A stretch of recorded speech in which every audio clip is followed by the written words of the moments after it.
a quorum. We do have a guest with us this evening, one of the residents. Do you have any questions of the HOA of anything not on the agenda this evening? Okay.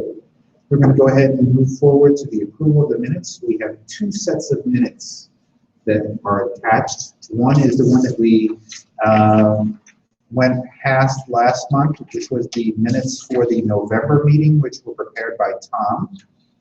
So they're very brief. And then are the minutes from the February meeting, which are also attached.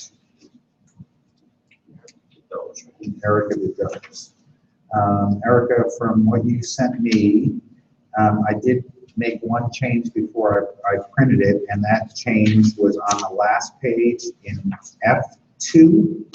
The proposed dates were 4/18 and 5/2, not 4/15. I already changed it on that copy. The other thing that, at least that I noted, and that Tom noted, was under 7A1, which is on page 2. It should be term, not contract. Got it. Then it was the contract. Got it. Okay.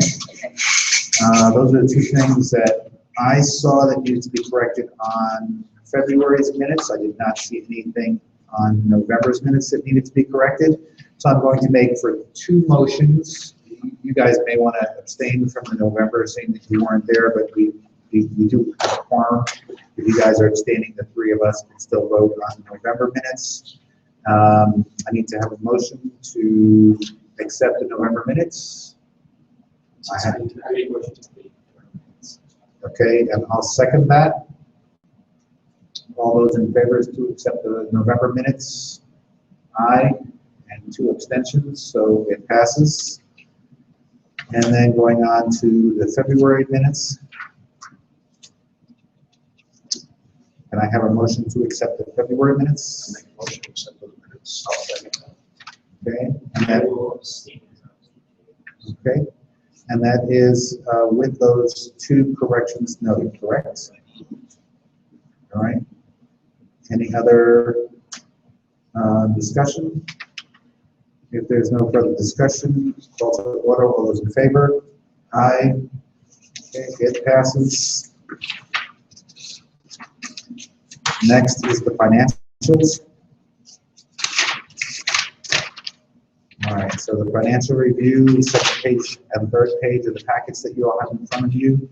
Second page is the bank statement that I did up from 27, and the third page is the reconciliation. If I have a couple of boxes drawn on the reconciliation, there are 3 boxes that are there. Those 3 boxes are going to be, number 1 is going to be the opening balance, which matches what was in the opening balance for the bank. Okay, the ending balance for the bank statement is the same as the ending balance for the bank statement that's on the report. You guys see that? And then you see the last box that's down there. It says how much money we have left in the bank.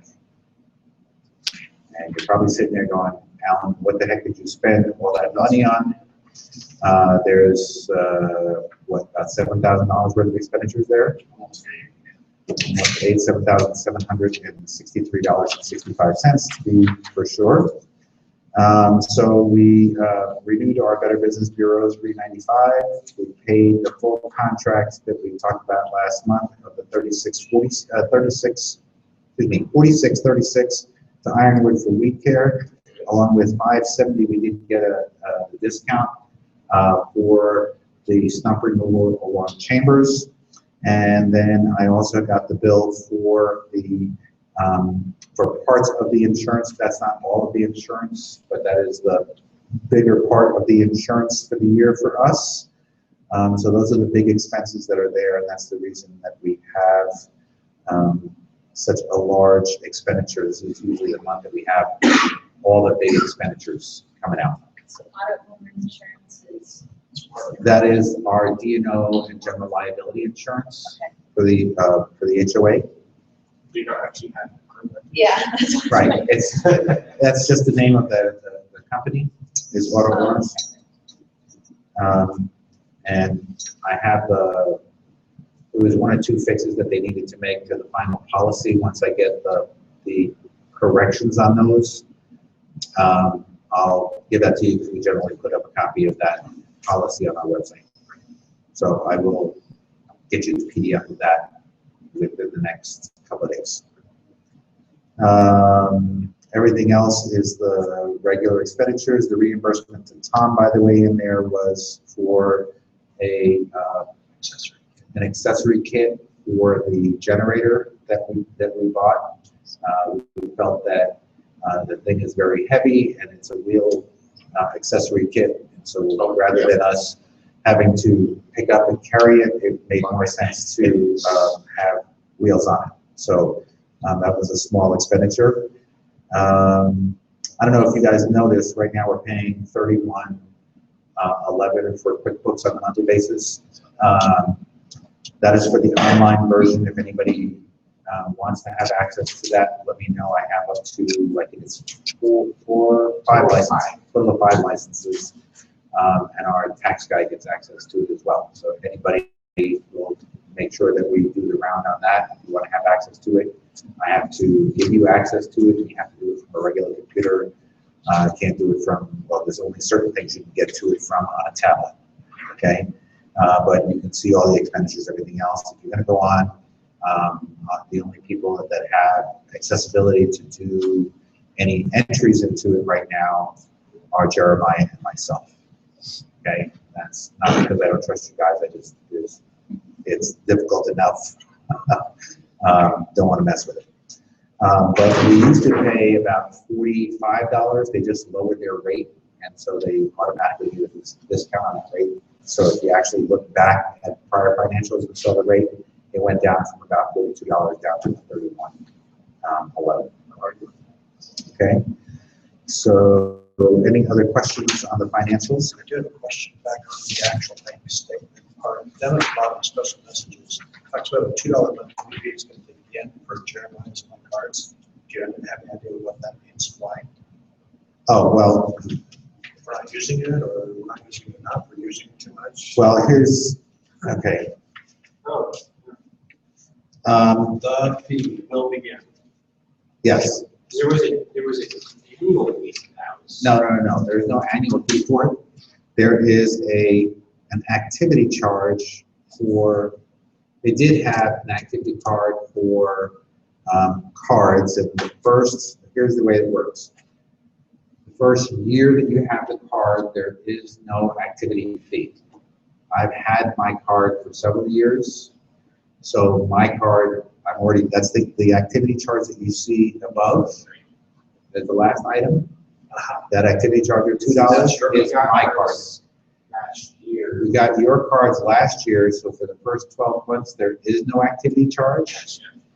After that first year, then there's a $2 activity charge for each card. So you're saying that you should go to cards. This year, you guys should take them out, and then we'll get it for them, we'll give them back to you guys here. Are we able to look into some other cards? No. Well, this is directly connected to our account, so when we turn around and we, rather than me having to write a check, when I go pick stuff up, it comes directly out of the account. I don't have to worry about paying the bill. It's directly drawn, and that kind of thing. So it makes a lot of sense to do that.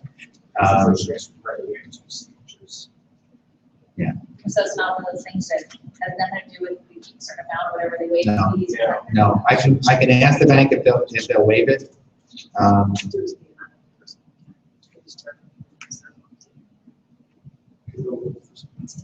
Yeah, but just, I mean, that's turns into $6 a month just as a Right. convenience. Right, I can ask either that, or we can turn around and we can decide your card goes away and make it 4.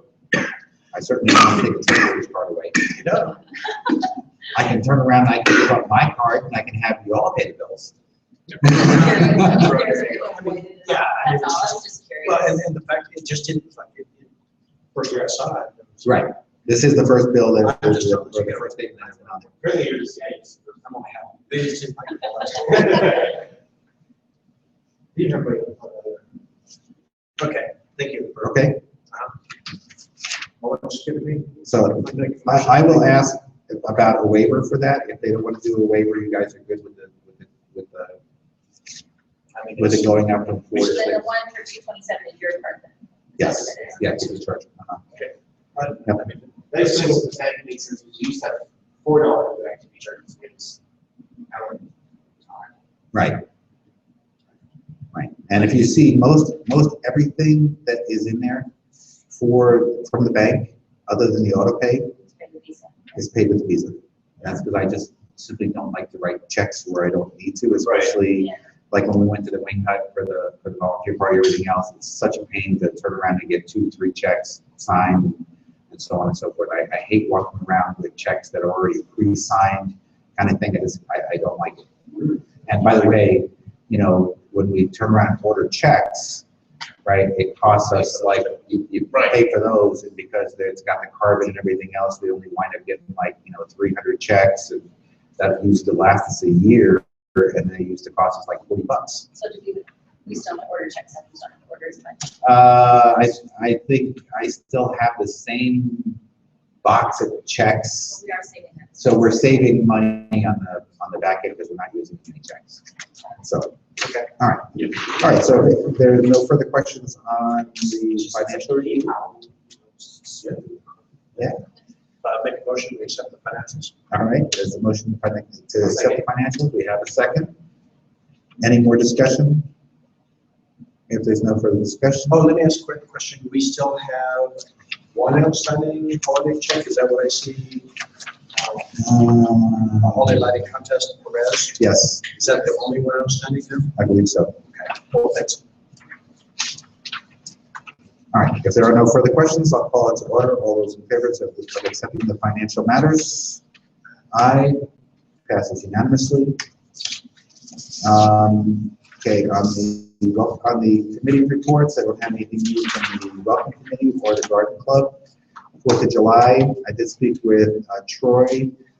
He did already mention that he does have a donation of hot dogs. He is working on the Bouncy Castle again for this year. Asked if we would turn around and contract the balloon guy again this year, which was a big hit with the kids last year.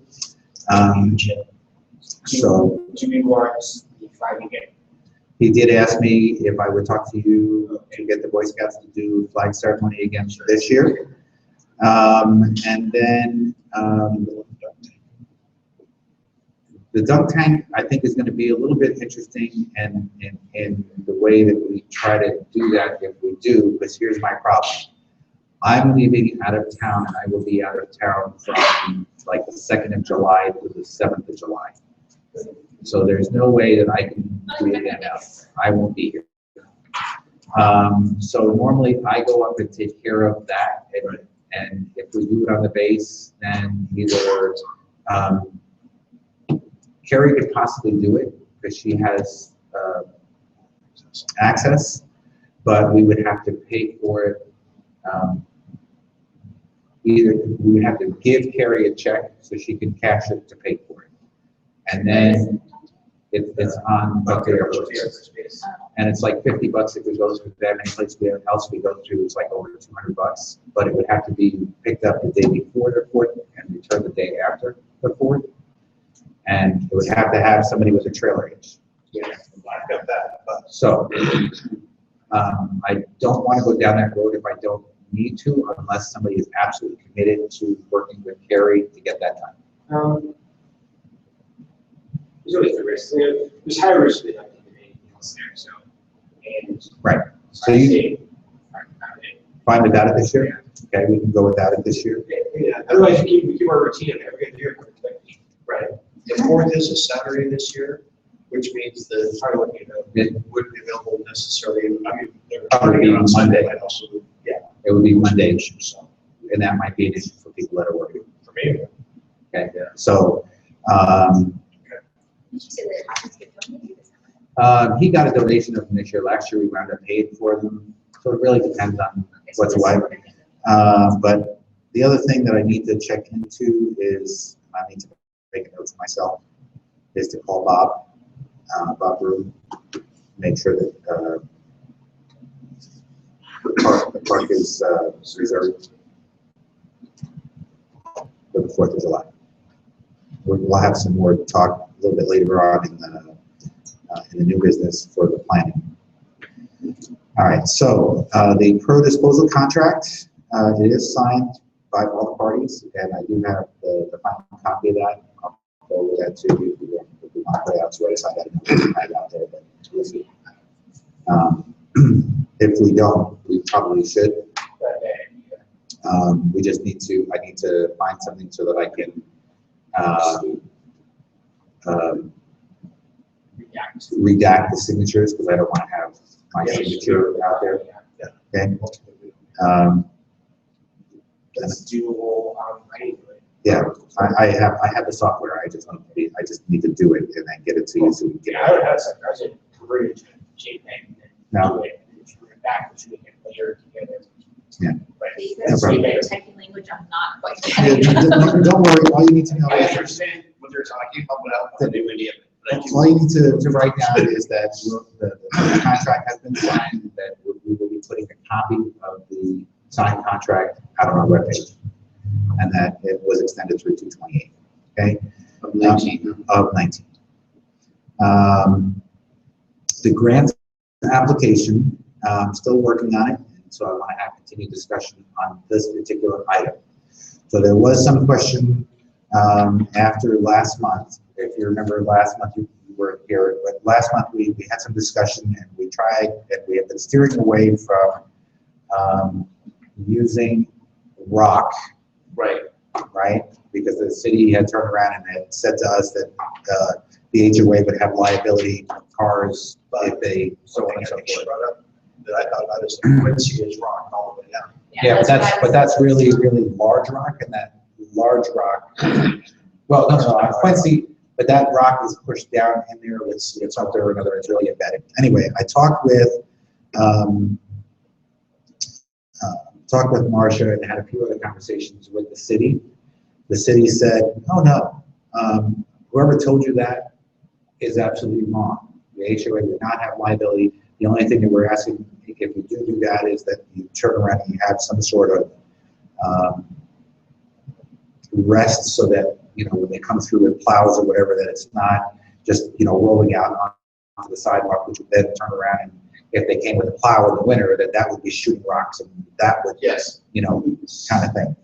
So I said, well, the plan is that we were going to be putting some sort of barrier at the end anyway. It's what we had planned in there. So I'm open to the rock, and you know, there were points in discussion to say that the rock does last longer than mulch, right, and looks a whole lot better. And so I'm not particularly opposed to it. I just didn't want to open up the HOA to liability with rock. And if we do rock, I want to make sure that it's a little bit larger rock rather than smaller rock, so that it's not these little pebbles that are easy flying all over the place. And that was number 1 and 2.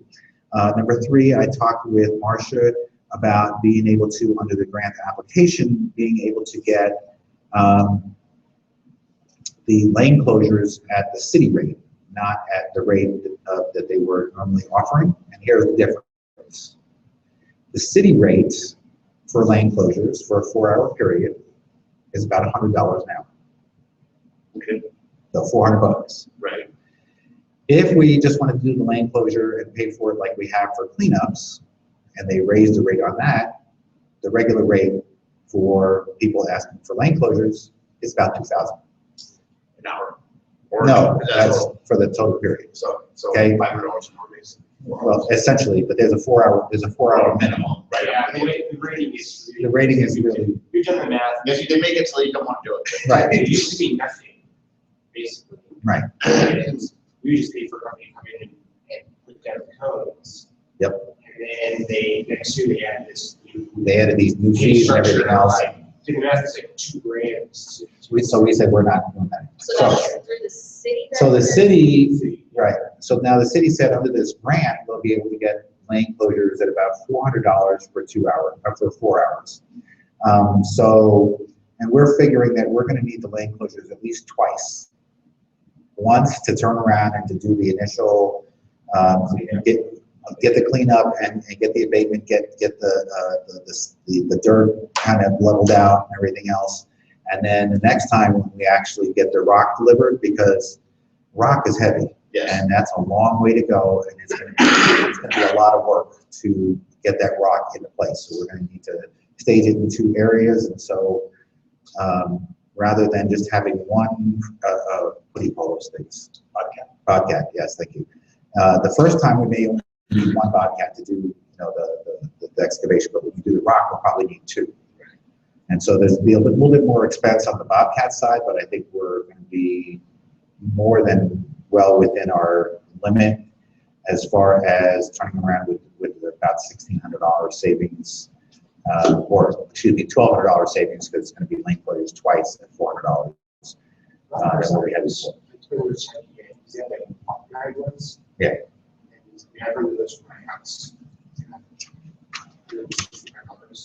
Yeah. So it depends, but I want to try to be able to turn around and look at the rates anyway. We're going to be saving significant money with the lane closures to be able to turn around and do it in 2 or 3 phases, which will allow us to do a whole lot more. So you were working on seeing what we can get at the city rates, or? The city has already told us that we'll be able to get them at the city rates under the grant. So now I'm trying to find out from the city, which I have a call in, which is what I'm waiting for, is the rock. Can I get the rock purchased at city rate versus going commercial rate? That's what I'm waiting on right now. If we can get the rock purchased at city rate, we'll probably save somewhere about 40 to 60% on the total cost of the rock, which will allow us to do more. And a question. Thinking about Quincy down at Cherry Glen, they have their section is the bigger rock. Yes.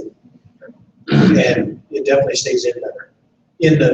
Now the rock they did in the mediums, but Well, I think that part of that is because what they did when they did all that stuff is that they made sure that a lot of that rock, that the dirt underneath it was loose, so that it's kind of embedded into the dirt, so it's not going anywhere. Where the rock that they put in the median, they just kind of like drew it in there. They put up the rail, the concrete, and then they just kind of like threw the rock in there, and then you have people walking across that rock rather than, and so they are kicking it and doing everything else, and that's why it goes out onto the street. That I think is probably more of the problem that we're running into within the median area, is because there's nothing that's going on. Okay. The other thing that, of course, that I'm hoping is that if we do the rock doesn't have a tendency to germinate as easily as mulch wood, which means that hopefully it will cut down on our weeds. We'll have the weed barrier down, and that will mean that hopefully we'll be able to reduce ultimately the cost of the weed controls. to get any kind of, because that's technically the property owner's name. No, No, that's well, technically it's the homeowner's responsibility. Right. The wall that's in between is technically the city's. The wall, the dirt area on the other side is technically still to the property owner, with the right of way of Do the we need to get any permission from, no. permission, or do we? No, because it's in the right of way area, and the city has said that any improvements to that area would be greatly appreciated. I do need to coordinate, however, with Comcast, because they have their Comcast. They do have some Comcast cable boxes along that area as well. Some of them that are very much in disrepair. Yes. So I need to make sure that they know that we're planning on going out there and doing some work out there, and asking them whether or not they have any plans on repairing those boxes or anything else, and that if they were going to do it this year would be a good year to do it. How far, we probably have to We're going to be turning around as far as the current dirt that's there. What the intent is to take off the current layer of mulch, number one, and kind of level it out. Okay? So take out the slope so much. Not so much the slope necessarily, but take the slope down a little bit in some of the spots. And at least to the front side, we have to make sure that we dig a little bit of a trowel next to the concrete so that we can put the barrier in, so that we can hold rock in. So that's kind of the work that's going to be done. I have a question. Yes. Just because we've gotten, best I can tell, 2 entries from the same place, would they really give you something that says we don't have liability since someone says we had it? I'm just saying, it's like, Trying to get that from the city of. I thought that too, but I'm like, if one person said you're liable, one said no, you're not, I want something that says, I got proof in the city that says no. I will turn around and put something in the grant contract that says that we will use, we're going to use rock so long as, I'll spell it out, so long as there is no liability to the HOA or the homeowners for any damage done to vehicles along the road. Otherwise, we will use mulch. Okay, that works. And I'll ask them to define that if we get granted the grant. Okay.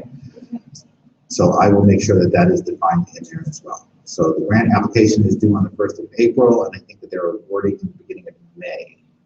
So we will hopefully know within the next month and a half, and then we'll have to know specifically, or we'll have to start working on getting together groups of people to go out there and to do the work.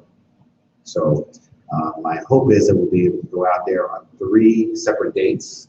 The first date where we're doing a lot of moving with the cleaning the mulch and that kind of stuff, and the last day we're putting the rock. For the 2 days that I would care to have lane closures, where we're going to be putting down the plastic and putting in the other piece. I really don't think that we need to have the lane closures because there's not going to be bigger stuff moving around. I think we need to make sure that we have our first one can happen and then it can sit for X amount of time. I think from the second time that we lay all that out to the third time we're replacing it, needs to be relatively condensed time frame. Yes. In order we don't lose wind. Yeah. Water erosion. Right. Vandalism. Right. Taking out track. I agree. And on that third one, the hope is also at that point is we'll be putting in the decorative grass, whatever. While we're putting the rocket moving, any of those. Right. We'll be cutting out of the plastic that we're laying. We'll be turning around and cutting into that so that we can turn around and lay put the Landscape planting. Yep. Plantings. Okay. Any other questions on that? It's just that this is a continued discussion. I need you guys' input. I can't do everything myself on it. I'm hoping that I'll have everything done, taken care of, but We only got 2 weeks. Right? I got 2 weeks left, and before I went and changed it to rock and did a couple other things without talking with you guys. We had a discussion we all agreed upon where we were at last month, and so I wanted to make sure that before I make those changes, that we are all in agreement with those changes. Yep. Or is everybody good with the changes that we talked about? Yes. Yes. Okay. All right, moving on to the next item, which is the spring cleanup. Spring cleanup. We talked last month that we were still kind of in the air between the 18th of April and the 2nd of May as the 2 possible dates for spring cleanup. And both of those are on Saturdays. And so I need to open the floor to discussion on both of those dates. What works better for people? Certainly, I would love to hear from you guys. What would work better for you? April 18th for us. April 18th? We won't be here first, but I don't care. I have a big strong husband. I'm willing to donate. All right, well, I think that's it for the April 18th. Yeah. Since you have to possibly have it. Yeah. I thought it Also, was James Roller. is ahead of maybe other people's, the activities they're going to put gardens, things like that. By May, they're thinking their own personal. Right. Right. And so what I had anticipated April 18th, and so when I closed the contract with Ironwood for when we were actually going to lay down and when they were going to do the work along for the stumps, etc., I asked that they had the first weeding done at least 1 week before April 18th. That gives the weed suppressant enough time to kill what is there, so that as we go and we're trying to get that stuff up, that it'll be dead and it'll be easier for us to pull, as well as having the other stuff taken care of. So, It'd be so fresh that it would get reactions. correct. So I asked them to make sure that whether or not we thought April 18th or May 2nd, that we had at least enough lead time for that stuff to kill or whatever is out there that we need to get dead, because I'm starting to see it grow like there's no tomorrow. Go like we So April 18th, I recommend that's That's your monthly handout. it's a week before scout camp or scout show. So we won't be able to get Boy, so we won't be able to get Boy Scouts to help. Boy Scouts, by the way, have been a huge help every year with our spring and fall cleanup. Jeremiah, Yeah, that's exactly Jeremiah gets his boys to come out here. You said you have other scouts? Well, no, my husband's an Eagle Scout, so Oh. we've been paying attention to the little scout trips, and they are quite helpful. Uh-huh. But we can, I mean, paid first, we can still do. Still. So thoughts? I know, April 18th is out for him. That usually means about, 8 to 10 extra bodies of boys. So yeah, but it doesn't need. And that's a huge deal. Yeah. That's a huge deal. It's more than mine, I think, almost. Well, I should tell you something. I think Mother's Day, so May 2nd, still before Mother's Day. Right. Yeah. So that's why I'm having the discussion. I don't have my schedule yet, so So- I have no idea if I'm working, so if I'm working on this tree, either one. Okay. Funny thing is, for me, the second Saturday of the month, I have things going on, but neither one of these on a second Saturday of the month, it doesn't matter. So, Okay. I'd rather have the Boy Scouts. I know I don't have currently scheduled soccer games, but I do have on the 18th. All right. The second might be. So- Better. All right. So let's then go with a cleanup on May 2nd. May 2nd with the dates. one other question. Yes. Remember, I saw it on here, I remembered it, but I could say, if we said it last time, I don't remember. I said it's about me getting the bags. You did. Do we need 5,000 bags, 1,000 bags, 500 bags? What do we need? Probably about no more than 100, 150. That all? Okay. Oh, that's a good, yeah, right.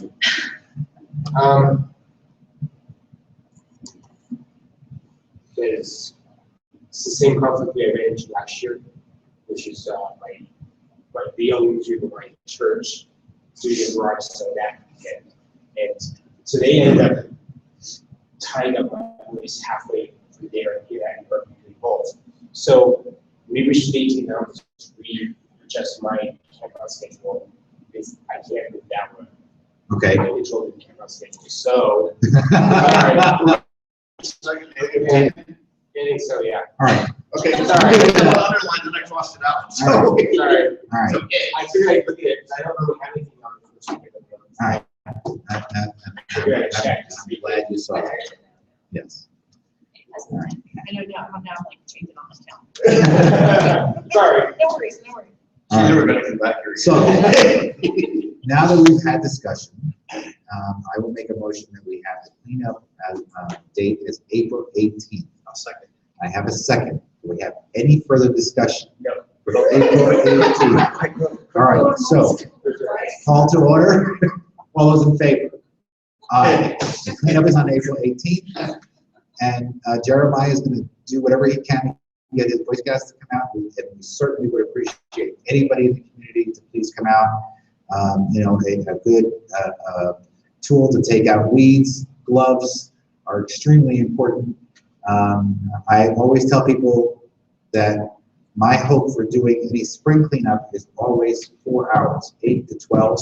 I will not hold you any later than that. I will make sure that you have water and whatever else you need during that period of time. It is, it's a lot of work, and the more people that we have, the more area we can cover. We have Quincy, Chambers, Hamden. We have the Inner Circle. We have I don't know how many miles of trails that we have throughout the neighborhood. And the spring, you know, you have all the winds are coming through right now, so all the trash is like coming unbelievably and amazingly, right? And so we want to try to get those trails cleaned up. We want to try to get as much done as possible. We do have some people that go out and try to pick up trash all the time, but you know what? Between that and all the weeds and everything else, we need a good 40, 50 people at a cleanup to really make a good dent in there. That's really what I'm hoping for. So please, please, please turn around, talk to your neighbors, talk to other folks, try to get as many folks as we can get out there on the 18th of April. And do we, I imagine this goes in the newsletter. It goes in the newsletter. And do we post anything on Facebook? We will be posting stuff on Nextdoor. We'll be doing all that stuff. But we definitely need to know, you know, people, you know, and let people know. Usually the meeting place is here on the other side of the parking lot. And I have to try to find a place now to put a roll-off dumpster, probably going to be out by the library. And that will be before our next meeting, because our next meeting is the 21st, so we don't have another meeting to talk about. Right.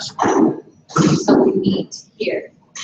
It's on the other side of the parking lot. Okay. At 8 o'clock. Okay. Yep. And then from there, depending on how many people we have, we'll start sending out groups, and hopefully, usually between 8 and 8:30, I'm sending out groups of people in different directions and trying to get them to do with what we need. All right, so a correction onto the next item, which is item 6D. It's kind of already in there for you. You know, I think I noted last month that the discount was 10%, and it's really only 5. You know, I think that's what I said, and I listened to the minutes, and that's in fact what I said was 10%. And then I looked at the contract and said, what the heck was I thinking? It says right on the contract, 5%. So I wanted to make that correction. So I get that as a correction. Okay. So it is, well, it's not a correction. It's not a correction. Right. It's not I didn't say it. Right. It's a correction in the contract, but it's what we said. Right. Right. So it's not a correction to what I said last month. I did say 10%, but in fact, I mean, you can make a note on there saying that it was discussed this meeting that there was an error in what we said last month, similar to what they do in the newspaper when they turn around and they make a correction. So, all right. Going on to the next item, which is the recreation center. So forgive me because I got to read a little bit of what I got here, and I don't want to read it all. Currently, this Saturday night, the Muslim community, the Muslim folks that own the rec center, have sent out a message to the rest of the Muslim community that the grand opening of the facility is going to be this Saturday night. Now, we have not heard back from Kit on this. We have spoken with the city, and we have spoken to several other people because they turned around and the name that they're going to call it, the first word that is what the name is, translates to mosque. And so we said, no, sorry, can't do that. So we are turning around and making sure that they are aware that we do read, we do know how to translate. It's not going to fly with us. It doesn't fly with the city. It doesn't fly with all the other things that we're trying to push forward with. It's supposed to be a community center. We constantly are hearing from them that they are not going to be closing the doors to anybody. But again, we want to make sure that everything is up front. If people see the sign up front and the first word in their thing says it's a mosque community center, it's going to turn a lot of people away, and that is against several city, state, and federal laws for them to be able to, you know, so they cannot do that. It talks about discrimination even on signs, not allowed to have it. And that would be a discriminatory factor. So we are trying to communicate with them as quickly as possible to make sure that they know that that is not acceptable to us nor with the city. Through KIT, we also have communicated through the city, and KIT has contacted their attorney and let them know that we are well aware of the communications that they have been making to the rest of the Muslim community within the Denver area. So hold on, I've got more. All right, so this is going to be very important, not only to us in this room, but to people within the community. And so I need to make sure that I say this part very clearly, right? There's two parts, all right? So once the facility is open and it appears that the operation is more in line with a religious facility, then residents should be free to file a complaint with the city, the state, or the Civil Rights Commission. If someone feels that the facility is a quasi-public facility, is discriminatory in practice, they may also file a complaint with the state attorney general's office. I'll make sure I forward the email to you. The Department of Justice and the Civil Rights Division are also contacting any other elected official, federal senators, House of Representative members, or state legislatures. If residents are silent on their concerns, however, then the owners will be able to do what they want despite the use restrictions and zoning. So if people are concerned, they need to let the city, state, and federal authorities know of the potential violations and report them. If they don't and they go silent, okay, people feel intimidated, then it will be what it is, and we will have no legal recourse to fix anything.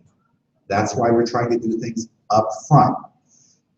With that in mind, we have heard that several non-Muslim residents are planning on attending that event on Saturday to see whether or not they are rejected at the front door or whether or not there is any other friction or anything else that's caused by the group at the grand opening. And that so they can turn around and say exactly what they felt when they entered the community and so on and so forth at that grand opening, whether or not they felt like it's an open arms invitation or whether or not it's more closed. And so we're looking at all those things. If there's anybody that would like to attend that and report back to the board, either by email or whatever, to let us know what your experience was on Saturday night, we would greatly appreciate it. That's exactly what I was thinking, because people here in Washington didn't know what time it is. I believe, and I don't have it in this email, I don't have it in this general set of emails, but I believe that it starts at like 4:30 or 5 o'clock on Saturday. It's supposed to be a big blowout thing for them where they're having that in there. Just a second.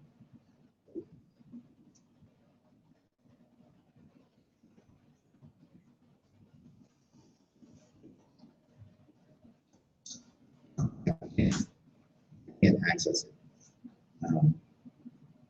Because it's not connected. I have this individual email, I don't have the other.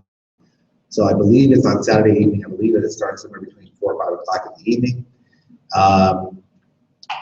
If the other thing with that being open as a grand opening on Saturday night, they have not gone to the city. They have not asked the city for any additional police presence for turning around and doing any traffic mitigation to that area. So we have no idea what that area is going to look like on Saturday evening. I certainly will be keeping an eye out if there's anybody else that lives up near the library area. They should not be coming in and they should not be parking in residential areas. They should only be parking in the in the facility where it is, and that has limited parking. And I know that the businesses that are over in that shopping center, like Jumpaline and those folks over there, they have their own problems with being able to have people park there during regular business hours and into the evening. They will not appreciate their parking being utilized for a grand opening somewhere else. The library parking lot, I may be able to be used because I believe the library closes earlier in the day, and so that parking lot may be used, but they should also not be parking further down on residential streets and blocking up residential areas. If there is an issue on Saturday evening with cars blocking driveways, anything else as a result of this grand opening, residents are encouraged to contact the police immediately, so that those vehicles can be cited and removed if need be. If they're blocking a driveway, they can be removed. Just because somebody is parking in front of your house, I get this constantly, I hear this from a lot of people, but they're parking in front of my house. Parking in front of my house is for people who are coming to visit me. You can't park in front of my house. It's a public street, and anybody can park on a public street. However, they cannot block access to your driveway. They cannot block fire hydrants. They cannot park too close to the corners. There's a lot of things that they can't do. If they're doing those things, you need to make sure that you turn around and make note of them immediately. Contact the City of Aurora Police and ask them to come out and to do something about it. It is extremely important, particularly with this grand opening, that we set the tone right away to say that if people are doing those things and they are violating the rights of the residents that live in Mission Viejo and their ability to move about the community and to move in and out of their home at their own leisure, that they know that it is not tolerated. So I need to get that word out as soon as possible. If we can make sure that there's also something out on our website for Saturday evening to turn around covering something of that nature. If there's parking issues, anything else, don't file a grievance with the HOA, please call the police department. Okay? So that's where we're kind of at on that. On Saturday. So there may be an issue with some of that. So, we are communicating, however, with the city. I know Todd is working, with the city and with Kit and trying to, make sure that everything goes well for this grand opening. It helps them if the grand opening goes well. The thing is that we don't know how welcoming things are unless somebody goes to the grand opening, right? We received a list of their rules about going, things like that. Have we actually received any? No, we haven't received anything, and that's one of the things that we are, we still don't know, because we haven't seen their business plan. We haven't seen, their hours of operation or anything else. And there's a separate group. Are you with? I emailed him, so. Okay. So Todd is working with a group of residents, more concentrated, looking at and working with Kit from the Department of Justice and working with state and federal and the city representatives to make sure that what's happening in that whole bubble, as far as from the name to the hours of operation and all those other things, are not discriminatory. I mean, just coming from a family, I don't really care who comes in, to be quite honest. I just, as a family, I'd like to be able to, say, hey, let's go to the swimming pool on a hot Wednesday afternoon, and my husband go and take our kids. Right.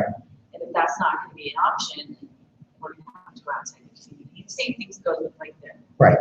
And the thing is that, I also know, and when some of the discussions that we've had in looking at this, is that there are definitely rules that they have under Muslim law that turns around and says, women can't be swimming at the same time as men. And at what age does that definitive line goes? Right? And that definitive line goes at age 7. Right? And so if your children, if one is above 7 and one is below 7, they can't go swimming in the pool at the same time. If it's not a open use public time, if it's a women's swim only time, or if it's a men's swim only time, it's not a family swim time. So we want to make sure that there's adequate time for each one of those things. We want them to be able to meet their needs, but they also need to know that they can't turn around and they can't, as a quasi-public facility, and it's zoned as a rec center, more of their time needs to be adhered to the public requirements rather than the religious requirements. Okay, so that's some of the things we need to take a look at, and so we need to look at whether or not all of those things fall in it. So again, just a quick thing on the rec center, some updates. I know that folks are still working on that. And I appreciate all those people who are attending those meetings. Everything else is making a huge difference in us being able to come to the table. One of the things that we have looked at, by the way, within that is that anytime you turn around and you file a complaint or you try to take legal action against somebody for discrimination, the first thing that they ask you to do is to go to mediation. And what we're doing with the Department of Justice through the CRS, which is the Community Relations Service,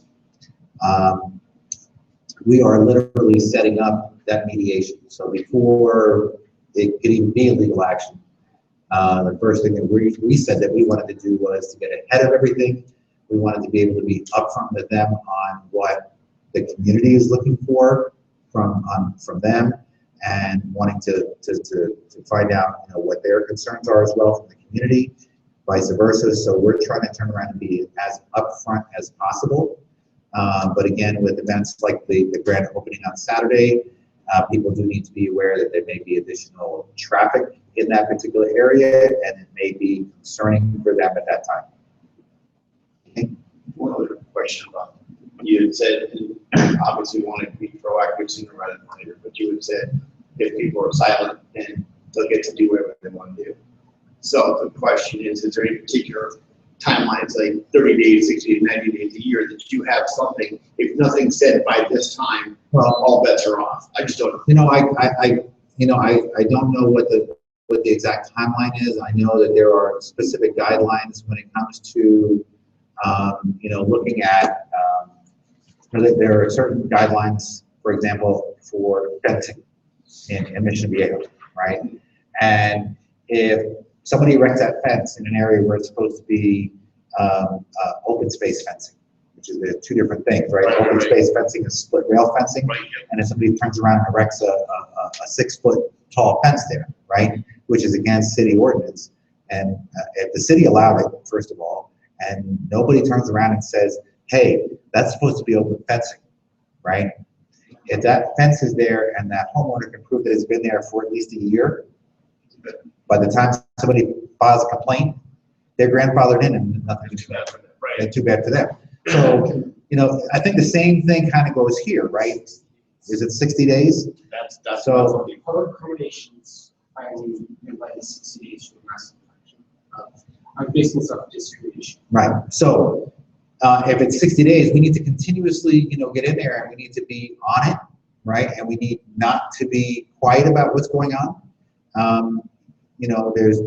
There's a lot of issues that we're really taking a look at, and we need to make sure that the rights of the residents in Mission Viejo are not discriminated against.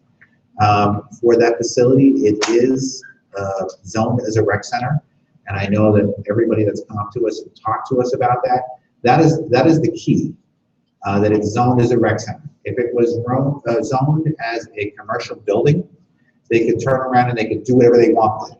Right? I can't stop you from turning around and building a mosque, for example, over in the building that is currently Big Lots. That zone is a commercial, they can turn around and they can get it taken care of, no problem, and they can move in there. They can have that, whatever they want to do. But because it's zoned as a rec center, it is a quasi a public facility, and there are certain rules and requirements that fall under that, which means public accommodation, which means the lines of discrimination could be crossed. And we just need to make sure that everybody is satisfied with how things are moving forward. Not that one group feels like they've been railed down something they don't want. You know, whatever it's worth, if that's the case, and I'm sure it is, my question would be, there are so many open buildings, open spaces that are open for lease that are empty. Why would they pick one that's got a zone issue with them? They can pick one of those and just do whatever they want with it. You know, the fact of the matter is that, you know, any group can purchase any property. I know that, but I'm Right. saying, since there's no, Looked at it as a property, they didn't think about zoning. They, you know, a lot of times people don't think about all of the things that come along with it, yeah, right? I'm just going, there's so many other ways they could have gone without these issues. Right. And maybe got there for less. I know the specific group that purchased it. We, That probably important. we do, and that information is out there. Okay, I'll-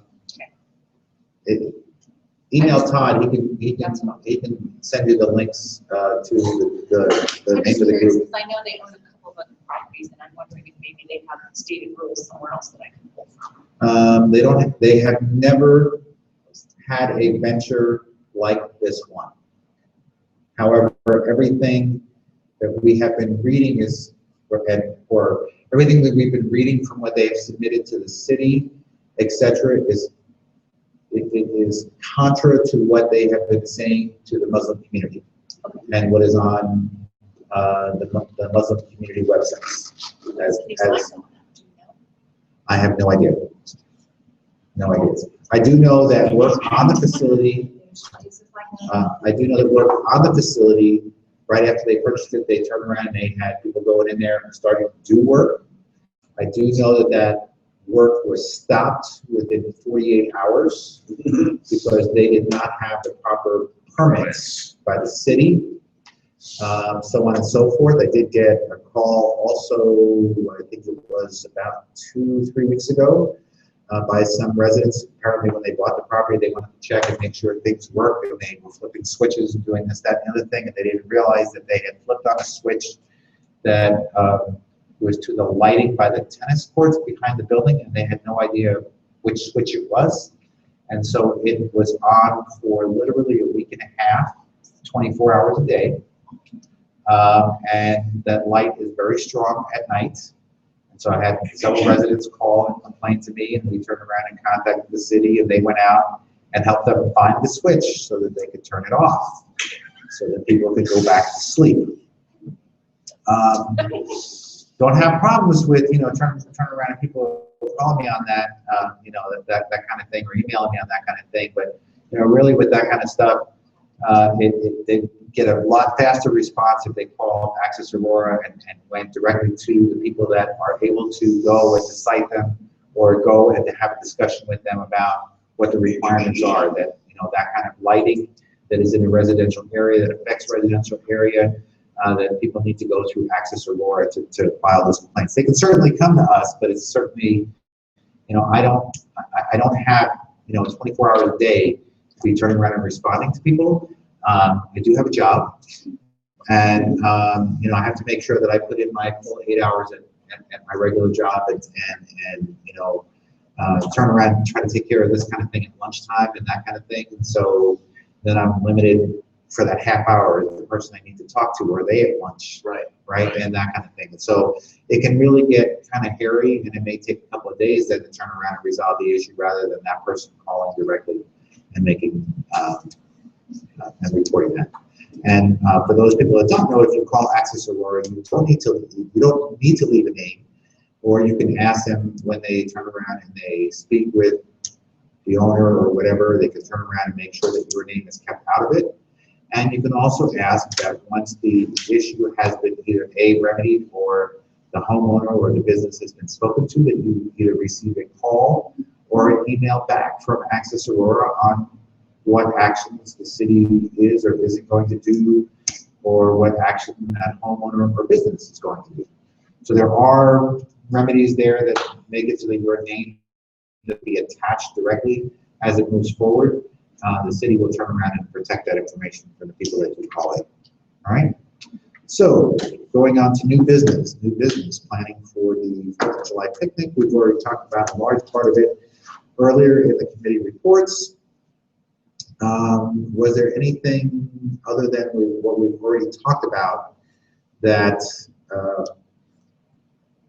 What time do we do that? it generally goes from 10 to 2? I believe tear down goes around 1:30 and we're out of the park by 2. And I think we generally try to do music and that kind of stuff. It starts off with a parade and the flag raising at 10 o'clock in the morning on the 4th of July. Food service starts at 11:30, roughly 11:30, 11:45. And we have everything else going, and I believe, we start making announcements